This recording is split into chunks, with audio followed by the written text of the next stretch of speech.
people like me. You need people like me so you can point your f***ing fingers and say, that's the bad guy. That's the bad guy. That's the bad guy. That's the bad guy. That's the bad guy.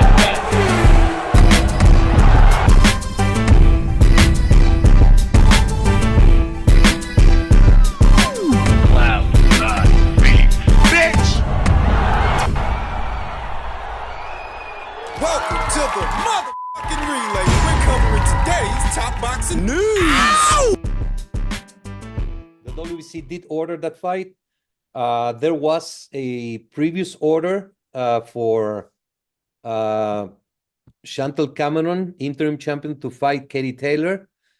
We gave an extension. Then the petition came from Taylor to be able to do the third fight with Amanda Serrano, a high caliber fight. The WBC accepted it with the condition that the winner was to fight Chantel Cameron, and we have ordered that fight. That is World Boxing Council President Mauricio Suleiman once again confirming that Katie Taylor, the reigning undisputed super lightweight champion, is now under orders to face her old buddy, Chantel Cameron, for what could be a trilogy fight. But given Katie Taylor's age, there is widespread speculation that she could abdicate the throne. Not just the WBC title, but the others too, that Katie might call it a career off her dominant points win over Amanda Serrano in what was their trilogy, leaving a Cameron trilogy in the wind. And if that's the way it happens, if that's the way it breaks down and Katie vacates, Chantel Cameron could see herself fighting Carla Ramos Zamora for the vacant title. Carla's a tough customer. Carla's the fighter that traveled to Canada for a Jessica Kamara fight and ended up knocking out Jessica Kamara. Could she do that to Chantel? Carla is the #1 contender, so any way you slice it, Chantel would have to deal with her, but I think that Chantel is better equipped to deal with Carla than Jessica Kamara was. Now, via the WBA, it's a bit different. America's own Samantha Worthington is the WBA interim champion.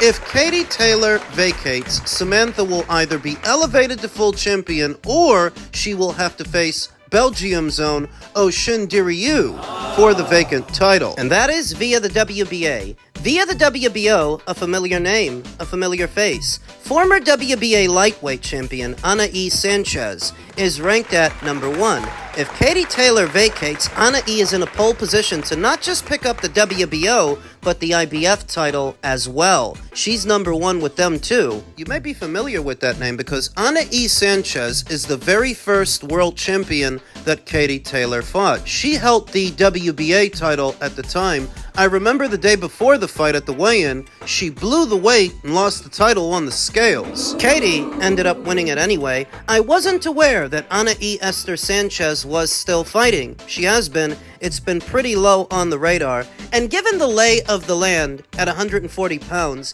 if Katie Taylor retires, Chantel goes on to become WBC champion. You know that Chantel's already been there and done that with Anaí Sanchez? They fought years ago. Chantel won. That looking at that 140-pound landscape, there wouldn't be much there in terms of big-name fights. Big fights for Chantel, save a Natasha Jonas fight maybe. Natasha is currently ranked at #2 with the IBF. Natasha, she's coming off that lopsided loss to Lauren Price at welter.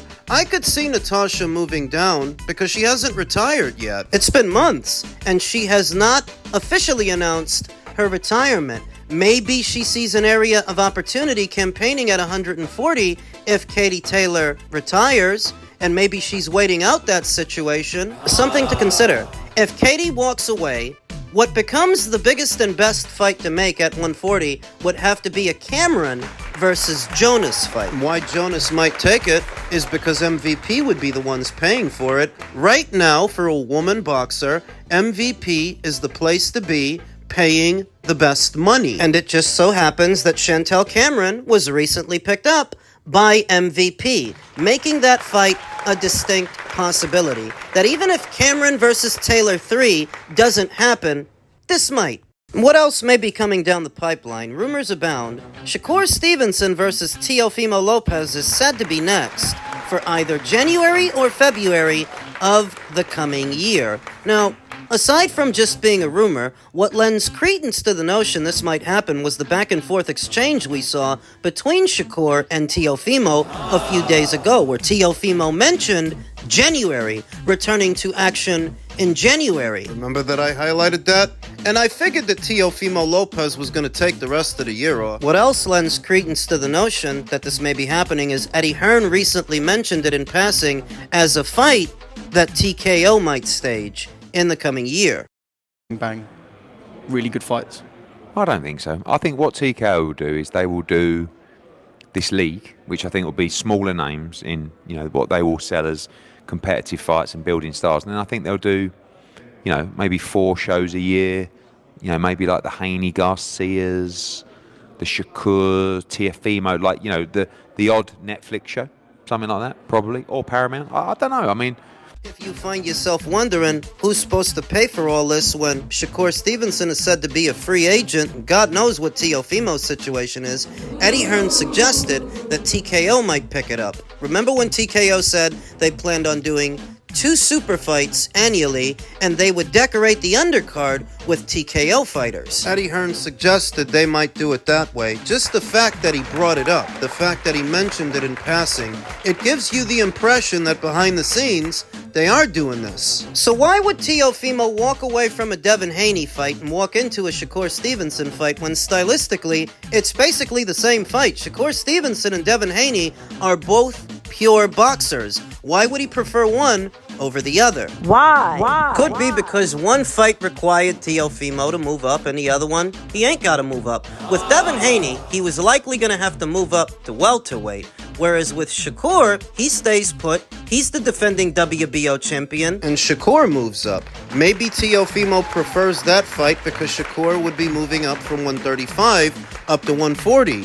Maybe he thinks that gives him an edge. Personally, I don't think it matters. I don't think it'll bother Shakur Stevenson at all moving up from 135 up to 140 because that kid's got some height, some length, he's got some size. That moving up to 140 for Shakur at this stage and at this age might be a breath of fresh air, not having to cut that extra 5 pounds. But of course, he would be leaving the lightweight division, having not unified titles with anyone. Raymond Muratalla has the IBF. Abdullah Mason is about to fight for the WBO. Right? Comparatively, a Lopez fight has much more profile than those fights do. There is also Gervonta Davis, but come on. Gonna keep riding that scooter? It's not gonna happen. Gervonta Davis doesn't want it to happen. Maybe he is the A side over Shakur Stevenson, but all that really means is he doesn't want that fight, because if he did, the onus to do it would have been on him. So moving up in weight for a Teofimo Lopez fight is a better proposition than just waiting around for more of the same thing. And I still favor Shakur Stevenson to win that fight.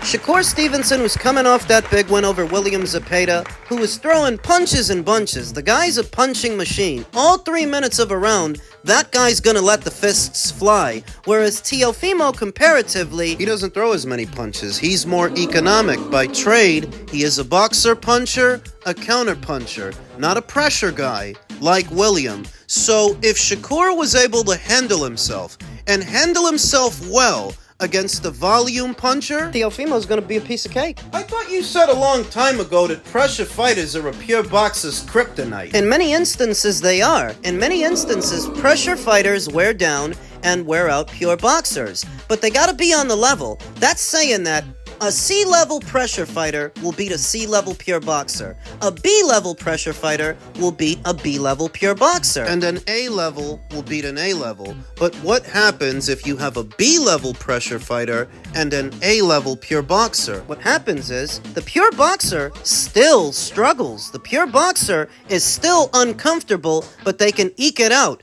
They can manage. If what we're talking about is a B-level pressure fighter versus an A-level pure boxer. And that's what we saw when Shakur fought William. He struggled a bit. He was painted into a corner, but he still handled himself well. It's kind of like what we saw years ago when Erislandy Lara, a pure boxer, fought Pedro Angulo, a pressure fighter. Lara struggled, but he still eked it out. He still won. It's rare, but it happens. Now back over to a Stevenson versus Lopez fight that comparatively makes for an easier fight. at least for Shakur, because there's not going to be as much coming at him. It's not going to be like the Zepeda fight, because Teofimo don't got that kind of work rate. He doesn't throw that many punches per round. At his very best, he's a boxer puncher, a counter puncher. And I think punch for punch, he's a stronger puncher than a William Zepeda. I would give him that edge. I think he has more power than William, and I think he has more power than Shakur. Power counts for nothing if you can't land, and you can't land if you don't throw.